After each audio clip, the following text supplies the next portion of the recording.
북한의 수교를 몰락시키는 한수 몰수북수 196회를 시작하겠습니다. 네.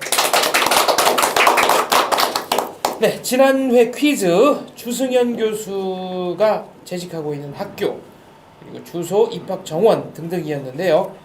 정답은 전주 기전대학 부사관과고요. 주소, 입학 정원 정답자 두 분 지미 킴 그리고 유니피케이션 아마 통일에 관심이 많으신 분들 같습니다. 이 두 분께 평택 러디빈 카페에서 직접 볶은 수제 커피 보내드리도록 하겠습니다. 이번 회를 끝으로 퀴즈를 내지 않겠습니다. 이제 또 평택 러디빈 카페의 원두커피는 저희 현장을 찾아주시는 방청객에게 드리는 것으로 저희가 정리를 했습니다. 시청자 여러분들의 많은 양해를 바랍니다. 자, 오늘 초대 손님 사단법인 6.25 국군포로가족회 한영복 대표 다시 모셨습니다. 네, 안녕하십니까. 네, 지난번 방송에서 이제 국군포로 실정을 더 얘기해 달라 이런 분도 계셨고 한영복 대표가 워낙 한이 많아서 좀 격정적인 모습을 보여서 그게 보기 조금 좀 가슴이 아팠다 이런 분들도 계셨습니다. 네. 그래서 제가 여기서 자리에 또 나와가지고 전번에 탈탈탈 출연해가지고 막말에 그다음에 이 막 들어는 막 오버했는데 진심으로 사과드립니다. 많이 제가 북한에서 많이 배우지 못했다는 그런 이유도 아니고 대한민국에 온 지 저는 10년이 다 되고 그런데 아직까지 여기에 적응 못하고 살고 있습니다. 그러니까 여러분들이 많이 이해해 주셨으면 고맙겠습니다. 저희 많은 시청자분들이 국군 포로 가족으로 북한에서 산다는 게 도대체 어느 정도였느냐 이게 사실 잘 안 알려져 있습니다. 그래서 그 말씀을 집중적으로 좀 듣고 싶습니다. 아, 그렇습니다. 그래서 6.25가 끝나가지고 국군 포로들을 58년도 몽땅 그 조선민주주의민국 공민으로 그렇게 다 북한에서 다 만들어놨습니다. 그럼 53년부터 58년까지는 53년이 아니고 예. 그럼 그동안 5년이 좀 비네요. 빈다기보다 5년 동안 국민으로 인정도 안 했다는 거예요. 그렇죠. 네. 그렇게 되고 그리고 그 사이에 이 북한에서는 이 국군 포로들을 그때 다 조선민주주의민국 공민으로 다 이렇게 내보낸다 이렇게 해놓고 그리고 그저 한마디로 말해서 다 이 감시 한마디로 감시 그다음에 제일 어렵고 힘든 일 이렇게 그쪽으로 해서 탄광으로 다 집어 여탄하니까 그래서 거기서 다 일하다가 이제 어떤 분들은 결혼도 못하고 돌아가시고 어떤 분들은 그래서 결혼해가지고 또 결혼 대상이라는 게 그렇습니다. 그래서 북한에서 해방되면 전쟁 끝나면서 바로 이 6.25 때 이자 국군이 북한 쪽으로 올라왔죠. 근데 그때 당시 올라왔을 때 국군이 들어왔을 때 그쪽에서 제한대지를 했다든지 그다음에 거기 국군에 협조한 사람들 가족들 그다음에 월남한 사람들 가족들 몽땅 저 북쪽 탄강 쪽으로 몽땅 탄강 강산 쪽으로 몽땅 이주시켰지. 그럼 평생 동안을 그냥 탄광 노동자 이런 거 하다가 그렇죠. 저희 아버지들 같은 거, 저 형제들 같은 거들 지금 현재까지 탄강에서 일하고 있어요. 두 분은 북한에 계실 때 이 국군포로 듣거나 보신 적 있으세요? 예. 그러니까 저는 주부다 나니까 장사를 많이 다녔어요. 그래서 양강도에 갑산강산이라고 우리 북한에서는 아마 제일 최고로 큰 동강산이 있어요. 구리강산. 근데 거기에 제가 염소 사러 많이 돌아다니다니까 염소를 사러 다니는 사람들은 집집마다 다 문을 두드려요. 그러다 나니까 거기 사람들하고 친하고 이랬는데 그 사람들이 막 그 집을 부르는 게 어떻게 부르는가 하면 야, 저 남조선 포로병네 집이다 이렇게 부르거든요. 포로라고 안 하고 포로병네 집이다 이렇게 불렀어요. 그래서 저는 그때 포로병이라니까 생각이 났죠. 근데 그 집 딸이 정말 이뻤어요. 26살인데 근데 그 사람들이 야, 저 집 딸이 아깝다고 저렇게 애는 이쁜데 아버지가 포로병이어서 쟤는 시집도 못 갔다 막 이렇게 말씀을 하셔가지고 포로병들이 이렇게 되게 좀 많이 사회적으로 차별을 받고 살고 있구나. 당연한 거지만 제가 눈으로 가서 직접 보니까 조금 마음이 좀 아팠어요. 그 사람들이 제가 없잖아요. 눈을 떠 보니까 아버지가 포로병인 거예요. 그래서 저는 직접 봤어요, 그 집에. 근데 사는 것도 그때 북한이라는 나라가 고난의 행군을 겪으면서 이렇게 사람들이 다 개인밭을 산림보원하고 사바사바 해가지고 했어요. 근데 산림보원도 국군포로 가족한테는 뇌물도 안 받았어요. 왜냐면 일단 문제가 제기되면 이런 월남자 가족하고 국군포로 가족한테 뇌물을 받고 땅을 내주었다가는 그 산림보원이 정치적인 문제로 연관이 돼요. 그러니까 이게 말하자면 혁명이 그런 배신자들하고 타협을 했다. 이러기 때문에 그런 사람들은 개인 밭을 일구는 것도 그 같은 구역 사람들처럼 인근에다 못 일구고 골짜기를 굽이 들어가가지고 생땅을 일궈가지고 거기다 감자를 심고 그러더라고요. 실제로 국군포로 가족들이. 그래서 저는 그때 알았어요. 진짜 차별을 많이 받는구나. 네. 안 박사님은 뭐 직접 보고 듣거나 한 게 있으십니까? 저는 그 인민군이었다가 이제 국군의 포로가 됐다가 돌아온 사람. 그 사람은 아주 직접 봤는데 남한에서 올라오신 그런 국군 포로는 말만 들었지 직접 네. 보지는 못했습니다. 그러니까 이 인민군으로 낙동강까지 내려오다가 이제 어느 사이에 그 포로가 돼가지고 근데 그 사람도 국군 포로처럼 이 출신 성분이 나쁜 사람으로 북한이 분류하는 겁니다. 그래가지고 그 자녀들이 네. 상당히 당원이 될 수가 없고 제한받더라고요. 그래서 나는 그분을 상당히 어린 나이에도 불쌍하게 생각했었는데 하물며 우리 저 한 대표님 아버님처럼 남한 국군 그 당시 해방되고 그래도 군대 가고 이런 분들 조금씩 다 배운 분들이고 그런 분들이 또 군에 갔단 말이죠. 근데 그분들이 잡혔는데 북한에 뭐 주로 이제 중공군이 물밀듯이 오니까 포로가 된 거지 뭐 순수 북한군하고 붙었다면 우리가 그렇게 포로가 많이 안 생겼겠죠. 네. 근데 이분들이 거기 남게 된 이유는 근본적으로 김일성이가 이걸 보내지 않으려고 잡돌이를 한 거죠. 그래가지고 이제 58년에 공민증을 줬다고 말씀하는데 59년부터 북한이 북송교포를 받기 시작하지 않습니까? 약 9만 명의 북송교포를 들여온 것도 국군포를 안 보낸 것도 그분들 아마 제가 알기로는 6.25 끝나고 6.25 동안에도 그분들을 뭐 비행장 활주로 공사니 도로공사니 이런 군수건설 기지에 다 동원시켰단 말이죠. 그러니까 이 국군포를 북한에 안 돌려 보낸 건 아예 김일성의 계산에 따른 거고 또 북송교포까지 데려온 건 북한이 남한보다 인구가 적으니까 노동력, 인구, 인재 이런 면에서 한마디로 국군포를 돌려보내지 않았는데 뭐 그분들이 거기서 뭐 전향을 했다든지 이런 건 이건 앞뒤가 전혀 맞지 않은 옳토당토한 거기서 돌아오고 싶다고 해서 자기 멋대로 돌아온다는 게 말이 될 수 있습니까? 그러니까 또 그 사람들은 다 그 후에도 결혼을 해도 그렇고 다 이 북쪽 지방의 광산, 탄광, 지하 막장에 들어가 일하는 거 사람이 이게 밖에서 일하는 거하고 지하 막장에 들어가면 산소가 부족하단 말이에요. 이건 거의 노예노동, 16세기 노예노동하고 그게 차이 안 납니다. 그런데 보냈다는 것 자체, 또 그 자녀들에게 그 출신 성분이 이렇게 이어져서 연좌제가 됐다는 문제. 이거 참 우리 현대사의 가장 비극입니다. 한 대표께서는 그러면 아버님 이외에 다른 국군 포로들을 보신 적이 있으세요? 그럼 많죠. 여기. 그럼 아셨어요? 그분들도 국군 포로라는 거? 알고 있지. 우리 그 자식들도 저 43호 이제 주선아 씨가 얘기했는데 계래군집 그다음에 국군 포로라 대체를 안 하고 북한에서 국군이라고 몰라요. 네. 그래서 계래군이라고 부르거든요.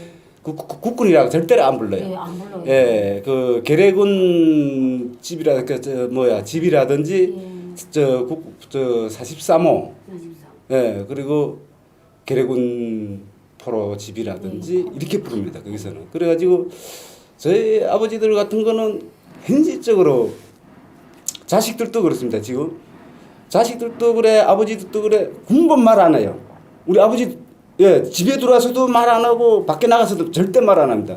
그래서 어떤 사람들 저 사람 벙어리인가 이렇게 또 생각하고 할 때도 있어요. 왜 그러냐면 저 북한에 그때 당시 이 포고 정책도 포고도 많이 내걸고 자수해라 이런 걸로 해가지고 포고도 많이 내걸고 그래가지고 이때 앞에 서울말 이런 말도 할 수 있고 저런 말도 할 수 있고 지방별로 그렇지 않습니까? 그런데 이런 말씨가 틀리거나 이런 사람들 간첩일 수 있으니 신고해라 이런 것도 했어요. 그러다 나가나 국군포로들 같은 게 다 지역마다 틀리지 않습니까? 저기 서울 사람도 있고 경상도 사람도 있고 다 틀리다 나니까나 말씨가 다 틀려. 그러니까 저희 아버지 같은 거는 제가 웃는 거 진짜 본 적이 진짜 한 없어요 제가. 우리 저뿐이 아니라 우리 국군포로 자식들도 다 그럴 겁니다 아마.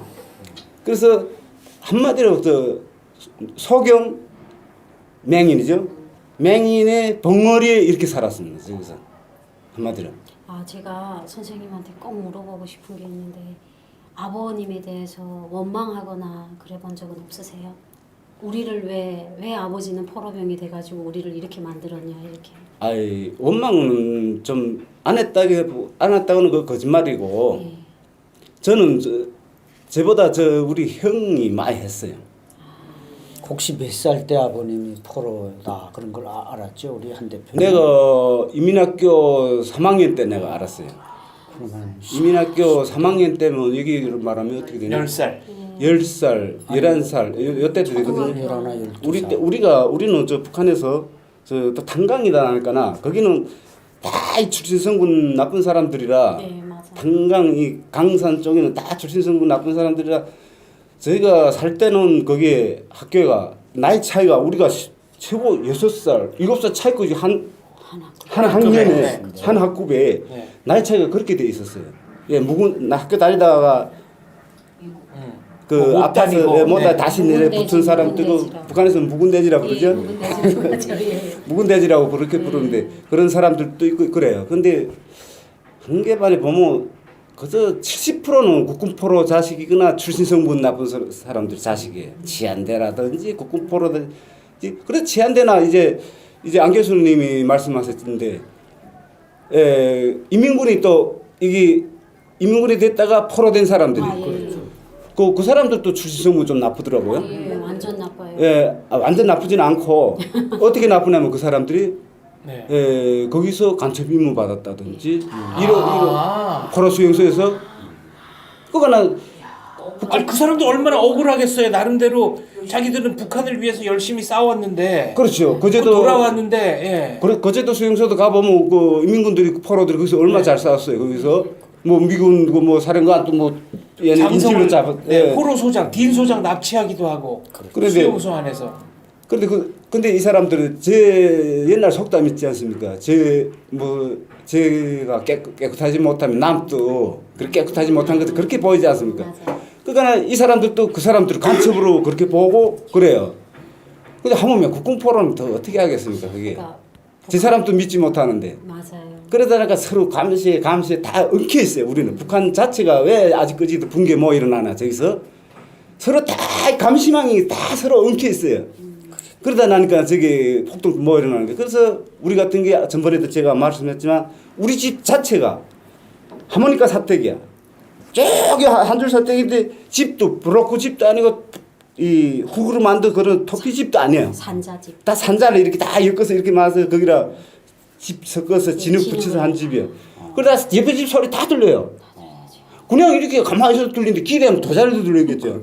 그래서요, 내 집 두 집이 출신성분 나빠. 근데 그 가운데 집이 또 감시하는 사람 집이야.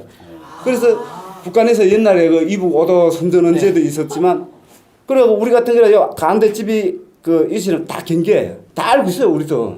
원래 또 눈치 우리가 그런 감시 많이 받고 살다 나니까 서로 눈치가 진짜 백단이죠 우리가. 그러다가 말하는 것도 그래. 잠깐 우리가 어릴 때 있지 않습니까? 우리 북한에서는 이 그 가계표를 많이 써내지 않습니까? 매 학년마다 올라가면 아버지 뭐했냐, 뭐했냐, 당 뭐했냐, 뭐 그렇게 많이 쓰지 않습니까? 이거 쓸 때 많이 스트레스 받고 그러다가 우리는 아버지도 남반부 출신이지. 우리 그때 당시 남반부 출신이란 거 알았죠? 남반부로.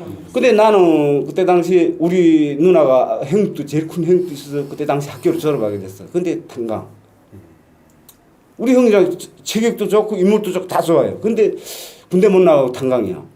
그때부터 제가 많이 좀 이상하게 생각했어요. 그래서 내가 많이 관찰한 게 아버지도 그래, 엄마도 그래, 많이 말도 못하고 이렇게 그러거나, 이게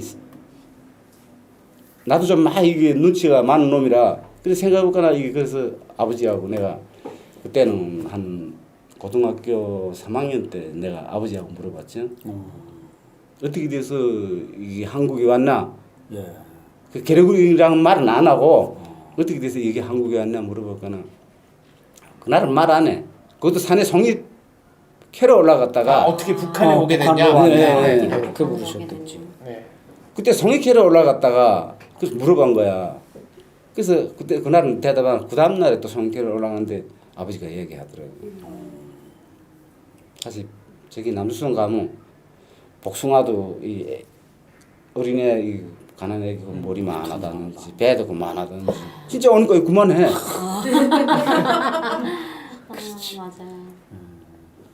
그러면은 아버님은 다른 국군 포로들과는 좀 이렇게 왕래가 있으셨어요? 아닙니다.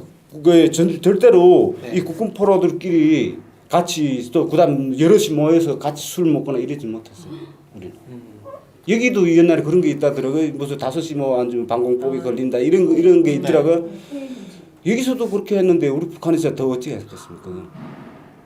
그러니까 북한에서는 아까 두 분이 말씀하신 것처럼 북한 군대가 포로됐잖아요. 그런 사람들을 귀환병이라고 해요. 맞아, 귀환병. 딱 이름을 찍었어요. 네. 귀환병인데 북한 정권이 부르짖는 게 그거잖아요. 포로가 됐으면 죽어라. 지금도 자포 정신이잖아요. 그러니까 이제 거제도 수용소에서 살아서 나왔다는 것 자체를 전향이라고 생각하거든요. 그래서 저는 알아요. 저희 동네도 귀환병 그런 가족이 있어서 근데 그분을 보니까 아들이 대학까지는 가더라고요. 근데 그냥 행정 일꾼으로 이렇게 머물러 있고, 그러니까 북한 자체가 자기네 병사들이 포로가 된 것도 믿지 못하는데 국군 포로들을 어떻게 대했겠어요? 그러니까 이게 벌써 호칭이 다르잖아요. 제대 군인하고 귀환병이라고 했어요. 귀환했다. 그래가지고 그때 우리가 50년 그 남침 그 전쟁 때 우리 대한민국은 8만 명이 넘는 포로들을 다 북한에 보내줬어요. 근데 북한에서는 달랑 13,000 몇 명밖에 안 보내줬어요. 그 중에서 유엔군이 5천 명이고 대한민국 국군이 8천 명밖에 없으니까 4만 명이라는 포로가 없어졌어요. 가운데서. 그러니까 또 이제 북한 정권이 그렇게 말했어요. 이 사람들이 자기네가 북한 군대 전향을 해서 싸우겠다고 해서 군대에 편입을 시켰다. 근데 실제로 보면 저희랑 같이 탈북하신 할아버지가 있어요. 그래서 제가 잘 모르잖아요. 그때 역사를. 근데 그 할아버지가 월남자 가족이에요. 그러니까 잘 아시더라고요. 그러니까 그때 당시 포로병들을 북한군에서 건장하고 사상이 조금 좀 괜찮다는, 자기네 사상이 좀 맞는다는 사람들을 추려가지고 다시 입대를 시켰대요. 그래가지고 제일 무서운 최전년 거기서 총알 받으러 내보내고 나머지는 53년도 전쟁이 끝나면서 개성이나 항해도 지방에서 땅굴을 팔 때 거기에 동원을 시켰대요. 그리고 또 나머지는 무산 강산, 온성 탄강, 갑산 강산 이런 데다가 다 보냈다고. 그러니까 아마 그 가운데서 죽은 사람들이 몇만 명이 될 거다. 그분도 그렇게 말씀을 하시더라고요. 그게가 어떻게 되냐면 저 북한 같은 데서는 남조서 그거나 국군 포로라든지 그다음에 이제 치안대 가족이라든지 특히 국군 포로는 우리 이렇게 인원이 몇 명이라고 포함되어 있잖아요. 그게 이건 인원수에 넣지도 않았어요. 이 사람들 자체를. 저 사람들은 사실 죽어도 자기네한테 책임이 없다. 예? 이런 그런 관점이 있어. 한마디로 말해서 탄강에서 이 탄강에 사고가 많아요. 이 봄에는 여름, 겨울, 봄하고 가을에 제일 사고가 많아요. 갱도가 이게 막 풍락되거든요. 무너져. 그건 무너져가지고 여기서 사고 난다든지 무슨 그다음 정전 사고 난다든지 무슨 그다음에 탄차가 내려오다가 무슨 뭐 탈선된다. 다 국군포로야. 무조건 이거 국군포로 짓이다 이거. 불나도 국군포로 짓이다. 정전돼도 국군포로 짓이다. 무조건 국군포로 짓이야. 그래 또 보위부 안전부에서 나와서 들이다 조사해. 무조건 우리는 뭐 사고 나도 국군포로 짓. 사람 죽어도 국군포로고. 제일 오면 첫 감시 거기에 들어가 우리는. 그래가지고 거기 가서 또 조사받고. 그래서 정말 우리는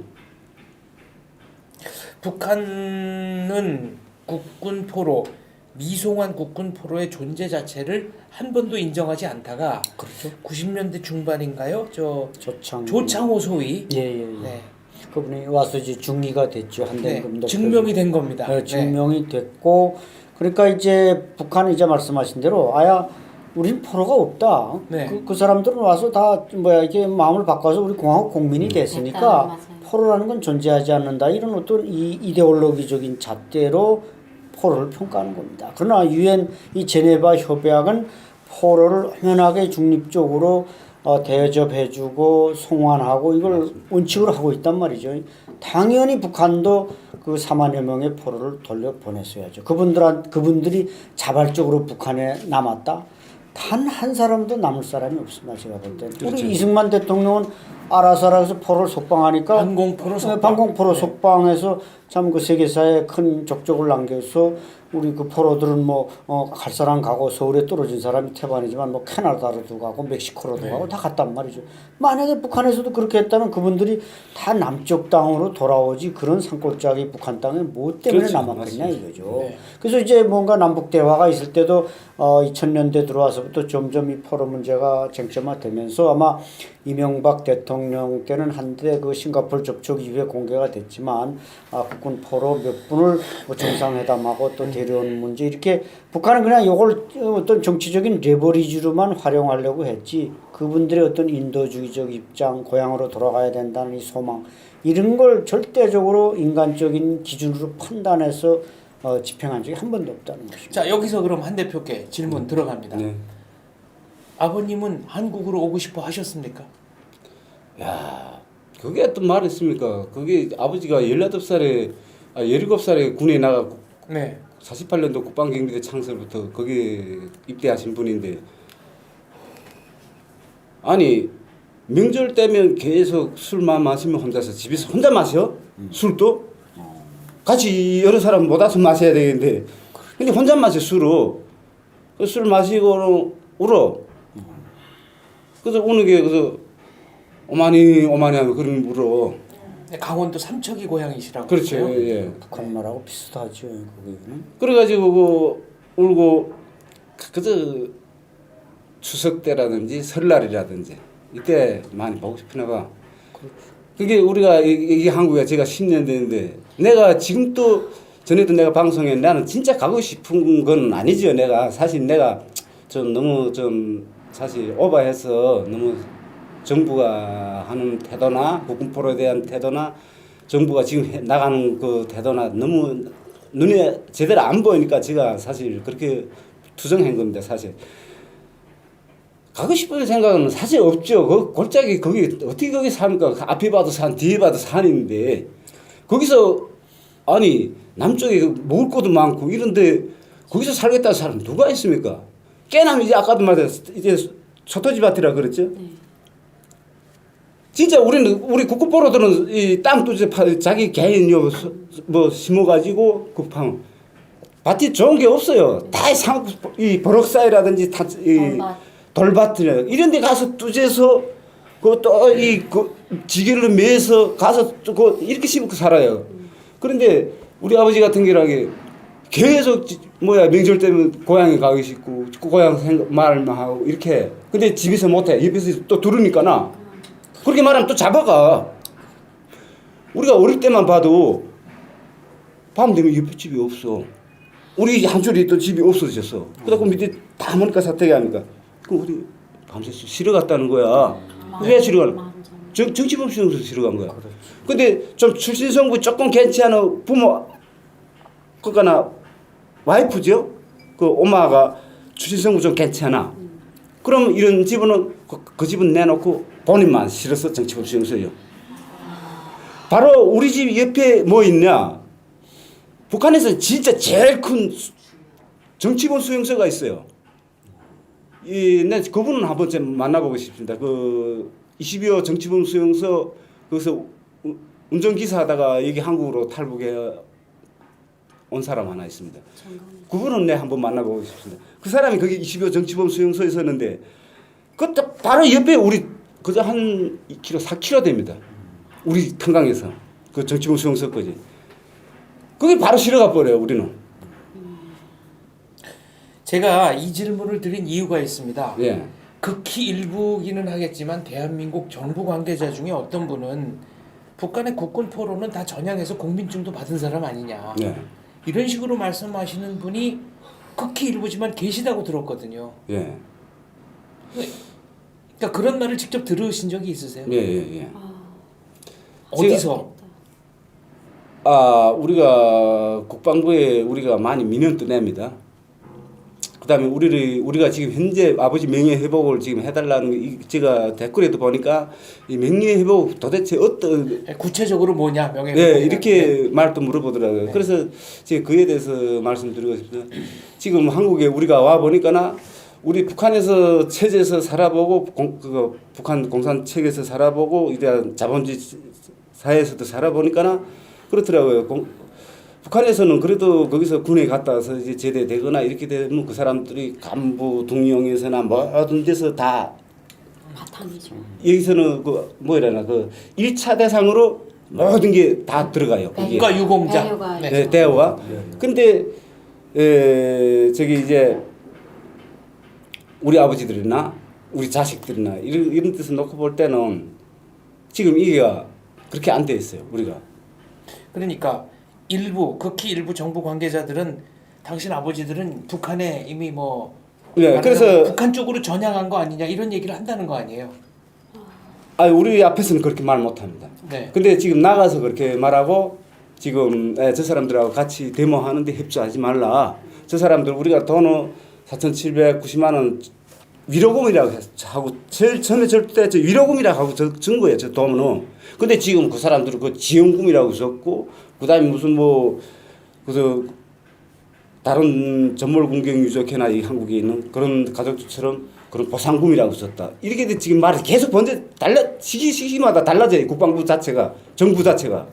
그래서 이 사람들이 북한에서 전향했기 때문에 그 사람들이 우리가 인정하지 않는다. 국군포로 자식이라고. 그래서 국방부에서 지금 등급을 매겨놓지 않았습니까? 지금 1등급, 2등급, 3등급을. 그래서 전번에 말했을 때 1등급은 북한에 전향해가지고 인민군에 편입한 사람들, 조선노동당에 가입한 사람들, 이 사람들이 1등급이거든요. 그 사람들 자체가 그 임명장이 다 있습니다. 네가 통일이 되면 이제 고향에 가서 거기 어디 인민위원회 위원장이다, 당 비서다 이런 임명장이 다 있어요. 대남 임명장. 그래갖고 거기 다 임명장이 있고 그다음 2등급은 거기에서 1등급이 그 전향 안 한 사람이야. 네. 거기서 결혼 딴하고 전향 딴하고 혼자서 거기서 꿋꿋이 감옥에서 산 사람이 없죠. 그런 사람. 정치공 수용소 가야 찾아보겠지. 우리 주위에는 없었어요. 그런 사람은. 그리고 2등급이가 다 대체로 보면 2등급, 3등급입니다. 그리고 2등급은 조선노동당에도 가입 안 하고 그다음에 그 자식들도 군대도 못 가고 대학도 못 가고 이런 사람이 2등급이야. 아버지는 입당도 안 하고 조선노동당 가입도 안 하고 인민군에 편입도 안 된 사람이야. 그다음 3등급은 이제 인민군에 편입되고 조선노동당 임명장 갖고 있는 사람입니다. 그래 이런 사람들이 있었는데 탄광에서 볼 때 국군포로 3등급 같은 거는 갱도 굴속에 들어가 일 안 합니다. 예, 우리 2등급들이 다 들어가서 일하죠. 그다음 자식도 다 들어가서 갱도 속에 들어가요. 그러니까 탄광이라는 거 운영하자면 그 굴속에 들어가서 석탄 캐는 사람 있고 바깥에서 보조해 주는 사람, 이 사람도 보조 역할만 하거든요. 그래 직접적인 그저 희생자는 그저 국군포로 2등급이죠. 그죠? 그렇게 보면 되겠습니다. 그죠? 그래가지고 고향을 안 오기 싶어. 아유 거기서 어떻게 삽니까? 네. 다 집에 가겠다. 근데 전에도 말했듯이 진짜 총사격 했단데 이거. 이제 그 남한을 가겠다니까 다 거기서 총 쏘니까 얘네가 또 다시 우리 아버지랑 다시 이쪽 군 밖으로 또 넘어온 거지. 낳겠다고? 총구 앞에서 누가 그렇다면 일부 대한민국 공무원들이 보이는 이런 태도는 너무 비현실적인 거 아닙니까?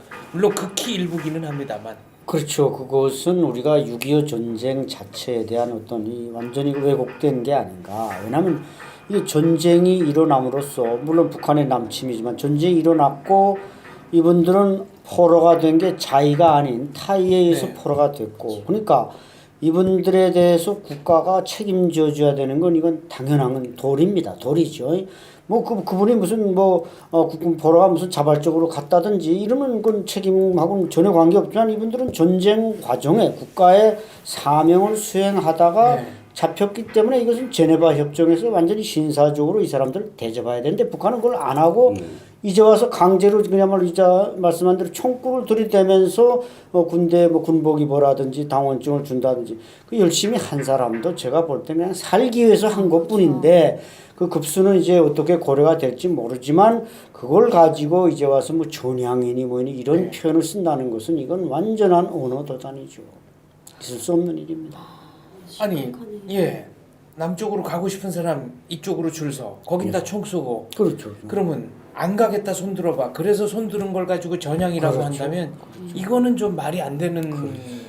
그래서 네. 제가 생각하는 건 지금 여기서 무슨 좌파요, 우파요 이렇게 지금 가르지 않습니까 지금? 그래서 난 어떨 때는 저 사람들이 야 세계가 공무원들 대한민국 공무원이라는 게 저 세계관에 있는 사람들이냐 이럴 때도 생각되는 때가 많습니다. 이게 사실 딱 북한이 한 거는 있는 것도 없다고 거짓말 쓰는 나라인데 아니 다 강압에 의해서 이루어진 일인데 현실적으로 아니 자기네 성서 아니 배경이 좋은 사람들 탄광국 속에 들어가서 일하자면 그 사람 죽으면 어떻게 나라가 어떻게 책임집니까? 근데 이 우리 국군 포로들 같은 거는 저 사람들은 이수나마나한 사람들이다. 현실적으로 그렇습니다. 우리가 집에서 자식을 키우면 자식이 말 안 들으면 너는 우리 집에 이수나마나한 놈이다. 이렇게 얘기하지 않습니까, 훈이? 관심을. 그런데 우리 국군 포로들 역시 우리는 그렇습니다. 군대에 왜 안 내보내냐 이렇게 물어보면 예, 너네는 일단 유사시에 너네 총구를 우리한테 들이댈 놈들이기 때문에 안 보낸다. 이렇게 돼 있어요. 그러니까 난 여기에 그 북한하고 같이 협조해서 그 사람들하고 같은 소리를 하면 안 되죠. 거기에 공무원들이가. 그럴 때 우리 아버지들이 거기서 전향했기 때문에 북한에서 그 사람들이 행방을 안 알려주기 때문에 뭐 알려주겠다. 우리 여기서 DNA 검사도 다 했고 친척들하고 사촌들하고도 다 해서 일치를 다 나왔어. 그러면 된 거지. 우리 아버지 그 생활이 거기서 자식들이 우리가 한국에 입국해서 육가원칙에 한해서 우리가 진술을 다 했어요. 어떻게 산 거. 그런데 그거를 너네 아버지 와야 우리가 너네를 인정해 주겠다. 그래서 우리가 명예 이제 좀 전에 명예 회복이라는 게 거기에 들어가 있습니다. 우리 아버지를 한때 전사증이란 거 주고 그리고 국가유공자 등록증 하나 줬어요. 그건 빈 종이에 불과한 겁니다. 그거는 제가 안보로 이 안보 교육이라는 게 이게 자꾸 하려고 시켜서 이 대한민국 지금 자라는 새 세대들한테도 이런 거 지난날에 우리가 어떻게 일본 놈들인 데서 이렇게 살았다, 북한에서 쳐들어와서 우리가 어떻게 살았다 이걸 배워줘야 되겠는데 이걸 지금 못 배워주고 있습니다. 그래서 우리 포로가 되지 말고 전쟁이나 포로가 내 절대 되지 말고 죽을 때까지 싸우라. 포로가 되면 우리 아버지처럼 탄광구 속에서 이렇게 죽는다. 나 이런 거 알려주자는 거지. 응? 북한이라는 건 저건 사람도 아닌 나라 저거. 그래서 저는 모든 게 그렇습니다. 그래서 우리의 안보 교육도 그래 모든 게 우리 국군포로도 거기서 산 생활 실태로. 그래서 이 나라를 지키기 위해서 너네가 어떻게 해야 되겠는가. 이걸 바로 알려줘야 맨날 싸우지 말고 정치인들이나 우리 국민들이나 서로 좌파야 우파 이거 따지지 말고 서로 단합해서 이거 어떻게 이거 살았으면 이게 안보 교육이라고 생각합니다. 그러니까 이 국가가 지금 한국 전쟁이 끝난 지도 5, 60년이 됐는데 이 국군 포로 문제 여기에 대해서 좀 국가가 규정을 내려야 될 때가 됐다는 거죠. 전향이나 했다는 등 이런 허튼 소리 하지 말고 그분들이 왜 잡혔느냐? 그거 누구 모르는 사람 어디 있습니까? 대한민국 지키려고 총 들고 나갔다가 네. 전쟁터에서는 희생자, 포로, 부상자 여러가 발생하기 마련입니다. 또 그렇게 됐고 그다음에 북한의 김일성 정권이 이 사람들을 아예 안 돌려보내려고 잡들을 했고 그분들이 거기서 그래도 뭐 괜찮게 살았다. 그러면 또 뭐 좀 우리가 고려할지 모르지만 국군 포로들이 얼마나 거기서 짐승처럼 그 노동당 귀족들이 제일 하기 싫은 노예 노동을 강요당했다는 건 거기서도 노예살을 했다는 건 이건 삼척동자가 다 하는 일입니다. 근데 거기에 이제 와서 뭐 DNA를 조사한다 이런 건 정말 그건 구차한 일이고 그 규정을 이제 딱 내려서 이분들이 왜 포로가 됐느냐 포로로서의 뭔가 보상 기준을 만들자 이렇게 해서 대우를 해줘야지 이것은 또 하나의 국가의 어떤 아픈 상처로 남겨두는 거예요. 한 대표 같은 경우는 DNA 여기 남아있는 친척들과 DNA 검사해서 국군 포로 가족이 맞다라는 것까지는 인정이 됐는데 그렇죠.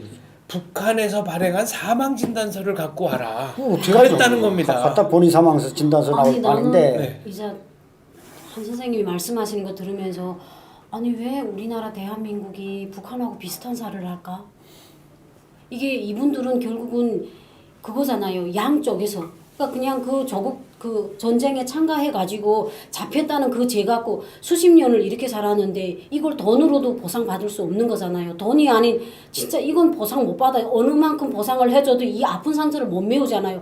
근데 그러면 북한에서 그렇게 고생을 하고 북한에서는 모든 걸 비밀로 하고 모든 걸 다 이렇게 극비로 하는데 이게 한 선생님이 요구한다고 해서 그 북한이라는 나라가 공개를 해줄 리가 없어요. 근데 이것을 우리 정부에서 모를 수가 없는 거거든요.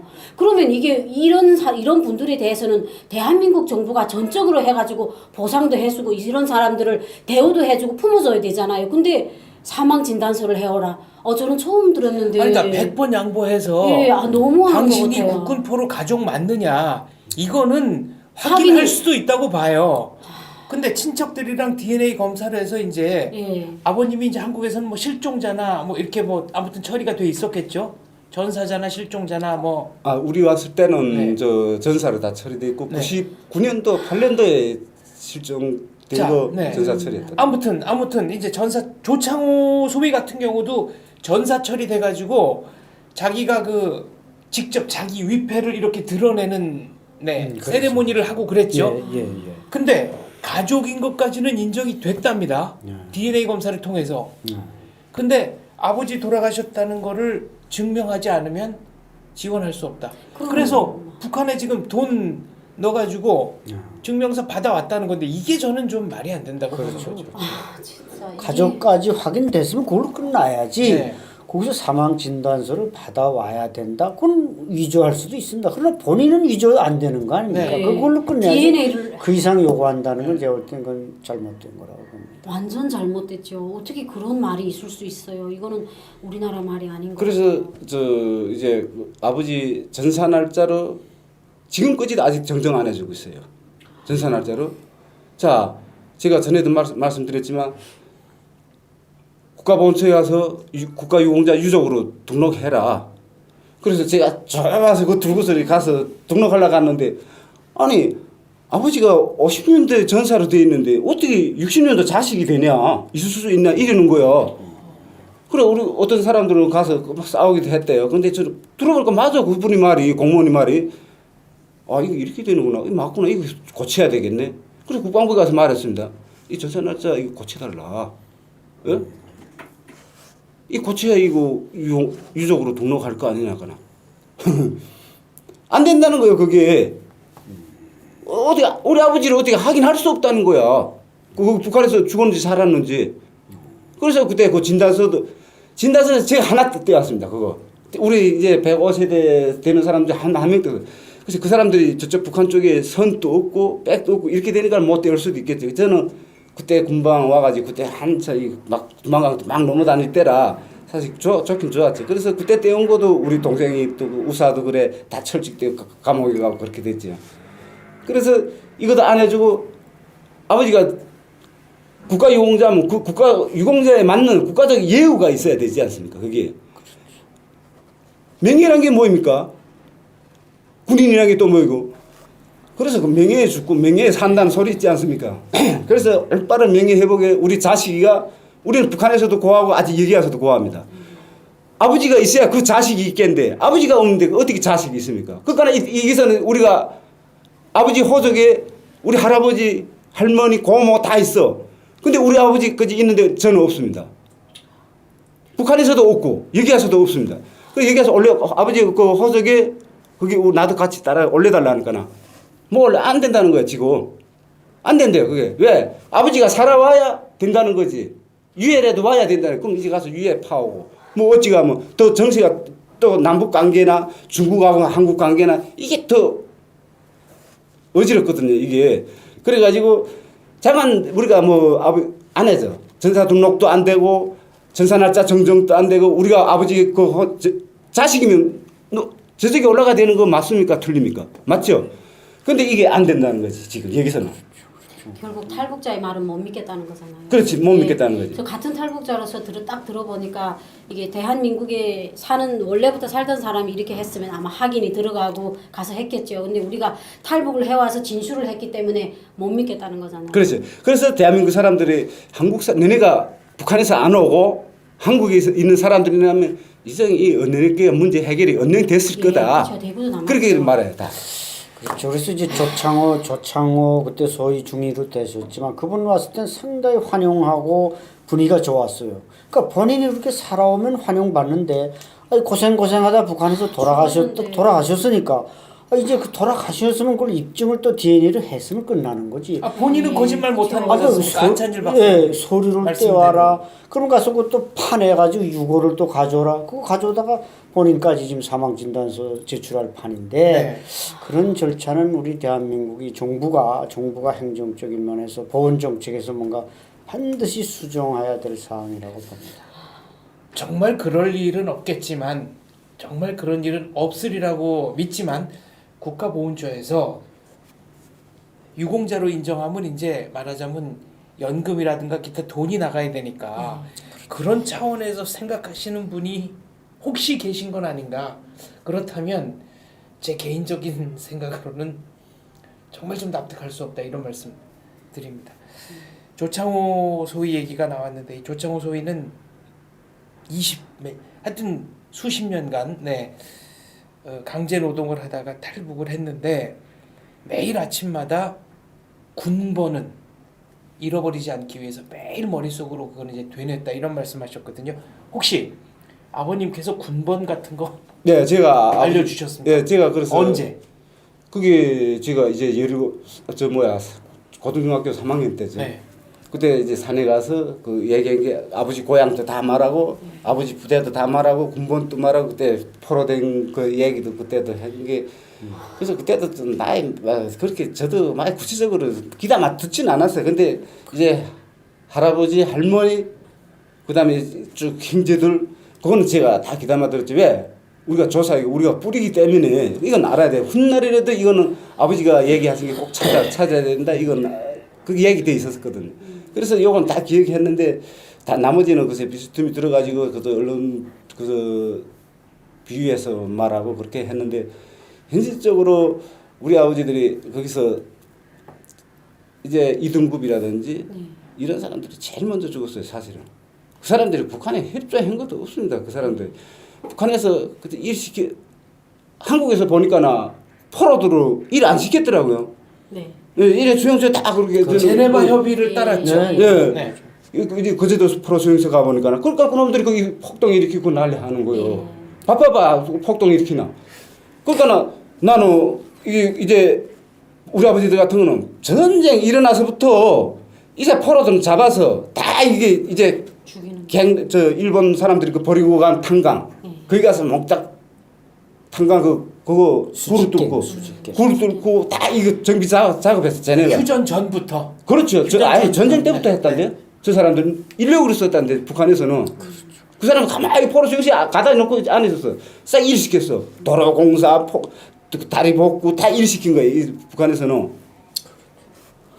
그러니까 북한이 지금 뭐 형법이 그 무기노동 교화용으로 돼 있는 게 걔들은 감옥에 가도 노동을 해야 되고 포로도 평화적으로 관리하고 대접해야 되는데 그것도 노동력으로 활용하고. 맞아요. 그러니까 그 아까운 노동력을 김일성이가 돌려보낼 수가 그렇죠. 없죠. 그거 안 돌려보내는데 이제 와서 무슨 주원이하이니 뭐이니 이런 올토당토 얘기가 안 된다는 얘기죠. 저희도 살 때 이제 그 한 선생님처럼 그렇게 생각했어요. 아, 전쟁이 일어나서 포로면 다 이런 수직갱이 들어가 이래야 되고 그런 실험용 마루따를 이용되는구나 이렇게 했고 북한 정권 자체가 그 포로병들을 그 표본을 하는 영화를 만들었어요. 민족과 운명이라는 영화에서 민족과 운명이 아니고 이인모 있잖아요. 비전양 기수 그 사람에 대한 영화를 만들었는데 막 포로병들이 배고프니까 크로바를 막 뜯어먹고 지 가는 거 껍데기를 뺏겨먹고 이걸 우리가 봤거든요.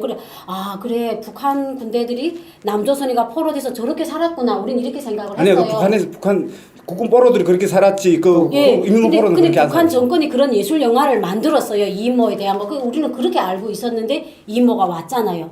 이인모가 오고 그 뒤따라 비전양 기수들이 몇십 명이 왔어요. 근데 그 사람들이 기자회견하고 만수대 그 의사당에서 앞에서 나왔는데 너무 키가 크고 잘생기고 도당 책임비서 풍채인 거예요. 배가 나오고 그래서 우리가 그랬어요. 야 크로바를 뜯어먹어도 저렇게 배 나오니? 그러니까 또 이렇게 또 남한하고 좀 통하는 사람들이 쿡쿡 찌르는 거예요. 야 남조선 감옥 있지 우리나라 뭐 별장보다 낫단다 막 이렇게 그래 보니까 거기서 신문을 다 보고 하루 종일 밥 먹고 일을 안 했대요. 그래서 그때 저희는 그 사람들 보고 아 대한민국 감옥은 사람들을 때리고 일시키지 않는구나 저렇게 낯이 펀펀한 걸 보니 우린 그렇게 그래서 저희는 인식을 바로 했어요. 이인모 노인 얘기가 나와서 말인데 제가 그 탈탈탈을 들으면서 제일 가슴 아팠던 얘기가 엄청난 정신력으로 꿋꿋하게 버티던 국군 포로들이 이인모 송환되고 나서 북한 텔레비에 나오니까 맥이 풀려서 시름시름 앓다가 돌아간 분들이 많다는 얘기였습니다. 예. 아마 그때부터 죽기 국군 포로들이 희망 다 갖고 있었어요. 언젠가는 우리를 구원하러 오겠다. 그렇죠. 희망 안 가진 사람 없습니다. 언젠가는 대한민국에서 우리를 데리러 올 것이다. 언젠가 또 전쟁이 일어나면 우리가 고향에 갈 것이다. 이 다 이렇게 생각 다 하고 있었습니다. 그래서 진짜 국군 포로들이 손에 발에 빈 사람들이 국군 포로들이 그 자식들이 깁니다. 제발 전쟁이 좀 일어나라. 제발 전쟁 좀 일어나라. 이거 제일 손에 발에 비린 게 사실 우리 국군 포로들이나 우리 자식들입니다. 왜? 이렇게 살 빠지고 살아서 뭐라냐. 그리고 또 꽂힌 놈들이 많아. 내 너를 진짜 죽여버리겠다. 내 전쟁 뭐라 니부터 죽여버리겠다. 내 이렇게 배는 사람들 엄청 많아. 그거 저기서 내 진짜 전쟁 뭐라 니부터 죽이겠다. 내 응? 그런 사람들 엄청 많아. 그래서 전쟁만. 근데 이모가 왔어.